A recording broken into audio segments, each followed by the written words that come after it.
محترم معاذ الله معاذ پوښتنه کړې ده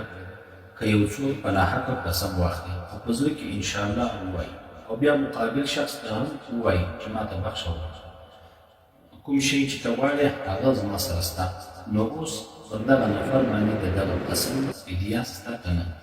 بسم الله الرحمن الرحیم حامد بن مسلیا ګرانه وروره که سړی قسم په دې واخلي یو چا ته چې دا ښه کار ولاکه سره وکړي خو ما چې دا قدر دی سړی چې قسم واخلي په قسم کې چې ځان حدیث کې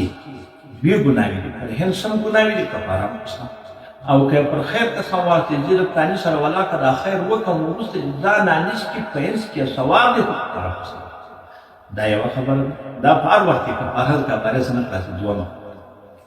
تا ول انشاءالله انشاءالله چې قسم د په کوي او په هغه یې وانه وړې دا فقط په موضوع کې د ضرورت دا بل ځای مطلق شته نه فقط په موضوع کې د ضرورت څه معنا یو سړي یو څوک زورګیره کوي چې د معاینې په ثلاثه طلاق وخه په مې وژني که نه یې وژنم د هغه دې په چاړه وومه یا دې په توپک ولم یا لاس ترې کومه نو په دغه وخت کې دته جایزه دا ده چې طلاق په زور ووایي په دی واوري انشاءالله خپل په ځان واوري په دی نه واوري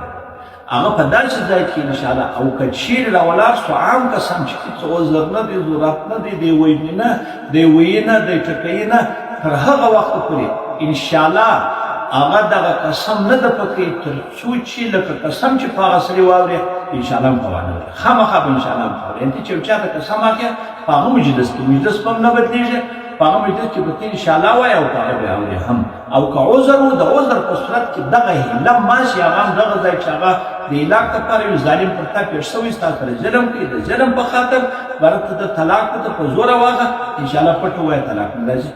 پټه دا معنه په دی ما ورته ځان یې واخه دغه رقم په بل ځای کې دا هیله نشته دا موږ په ډېر تفصیل باندې په پوره باندې لیکلې ده چې پورته کړې مو هم ده والله ډېره مننه محترم مفتي صاحب په دې هیله